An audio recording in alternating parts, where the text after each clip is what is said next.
Hello everyone, welcome to my channel recipes by Swapna. তো বন্ধুরা, আজকে কিন্তু দেখো আমি গাছ থেকে আম পেড়ে নিয়েছি, আমাদের গাছের আম এগুলো।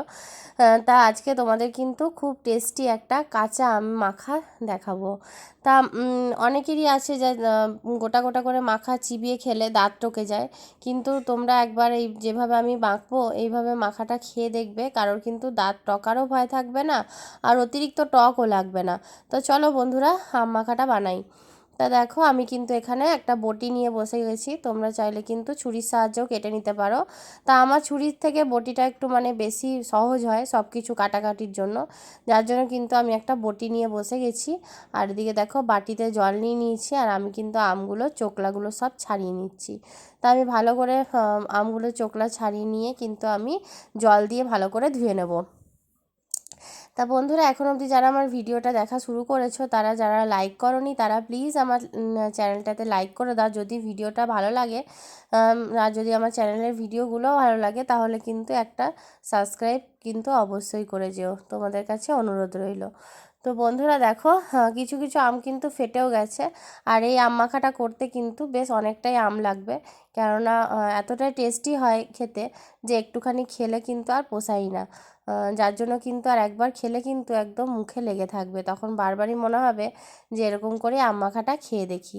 তা দেখো আমার এদিকে কিন্তু আমগুলো সব কাটা হয়ে গেছে, আর আমি কিন্তু ধুয়ে তুলে রেখেছি একটা প্লেটের মধ্যে। তা আমি দেখো একটা এরকম ঘষুনি নিয়ে নিয়েছি। তা আমি কিন্তু আমগুলোকে ঘষুনির সাহায্যে কিন্তু ভালো করে ঘষে ঘষে বার করে নেব। তা যেহেতু ছালগুলো ছাড়িয়ে নিয়েছি, তার জন্য কিন্তু ছালের আর কোনো প্রবলেম নেই। তা আমি দেখো ভালো করে কিন্তু এই যে ঘষে নিচ্ছি। তো এরকম করে ঘষে নিলে কিন্তু দাঁত দিয়ে চিবিয়ে যে খাওয়ারটা সেটা কিন্তু খেতে হয় না, আর মুখেও কিন্তু লাগে, আমটাও মুখে লাগে। তো অনেকেই আছে যারা আগে টক খেতে ভালোবাসতো, তা এখন খেতে পারে না, এই টকের ভয়ে খেতে পারে না আর কি, যে দাঁত টকে যাবে খেতে পারবো না। তা তাদের জন্য কিন্তু এই আম মাখাটা কিন্তু দারুণ হবে। তা দেখো আমি কিন্তু আমগুলোকে ভালো করে ঘষে নিচ্ছি, এইভাবে কিন্তু চারিদিকটা ঘষে নিচ্ছি। তা এখনও আমগুলো আঁটি হয় নাই, তা যখন আঁটি হবে তখন তো আঁটিটা ফেলে দিলেই হবে, আর যেহেতু আমগুলো আঁটি হয় নাই তা আমি যেরকম চারিদিক কিন্তু ঘুরিয়ে ঘুরিয়ে ঘষে নেব। তো তোমরাও কিন্তু এরকম ঘুরিয়ে ঘুরিয়ে ঘষে নেবে। আর মাঝের যে অংশটা আছে, এই যে লাস্টের যে অংশটা বেরোলো, এই অংশটা কিন্তু আমি ফেলে দেবো। দিয়ে এইভাবে কিন্তু আমি আরও যে আমগুলো রয়েছে সেগুলো কিন্তু আমি সবগুলোই কিন্তু এরকম করে ঘষে নেব। আর এখন যা গরম পড়েছে, এই গরমে কিন্তু টক জাতীয় জিনিস এরকম আম মাখা এসব খেলে কিন্তু একেবারেই লুটা লাগারও কিন্তু কোনো ভয় থাকে না।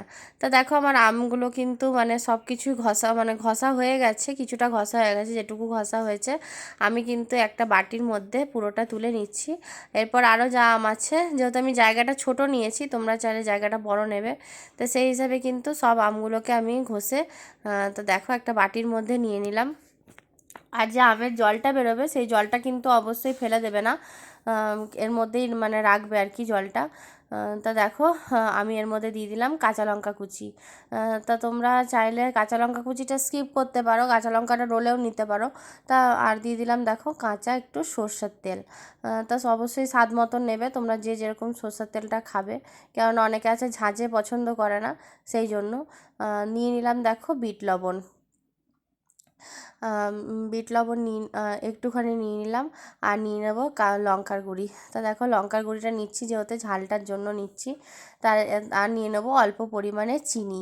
চিনিটা কিন্তু একদম এক গাদা নেবো না, একটু অল্প পরিমাণেই নেব, আম যা আছে তার থেকে 4/1 কিন্তু চিনি নেব। তা নিয়ে কিন্তু আমি ভালো করে কিন্তু মেখে নেবো, কেননা বেশি মিষ্টি হয়ে গেলেও ভালো লাগবে না, টকটা একদম নষ্ট হয়ে যাবে বেশি মিষ্টি হয়ে গেলে। তাই যেহেতু লঙ্কার গুঁড়িটা দেওয়া হয়েছে সেই জন্য দেখো মাখার পরে মনে হচ্ছে যে পাকা আম মাখছি, কিন্তু একদমই পাকা আম নয়, এটা কিন্তু একদমই গাছ থেকে পাড়া। তোমরা তো দেখতেই পেলে একদমই কাঁচা আমটা আর কি। তো বন্ধুরা, সবাই কিন্তু এইভাবে আম মাখাটা করবে, আর অবশ্যই করে খেয়ে আমাকে বলবে যে কেমন লেগেছে আম মাখাটা তোমাদের খেতে, কমেন্টের মাধ্যমে জানাবে। আর অবশ্যই করে তো আগেই বললাম যাদের দাঁত টকে যায় তারা এইভাবে খাবে। তো বন্ধুরা, আজকের মতন ভিডিওটা এখানেই শেষ করছি, সবাই ভালো থেকো, সবাই সুস্থ থেকো। আমি স্বপ্ন পরের দিন আর একটা নতুন রান্নার কিংবা কিছু রেসিপি নিয়ে চলে আসব। ততক্ষণের জন্য জয়গুরু সবাইকে, সবাইকে টাটা, সবাই ভালো থেকো, সবাইকে টাটা।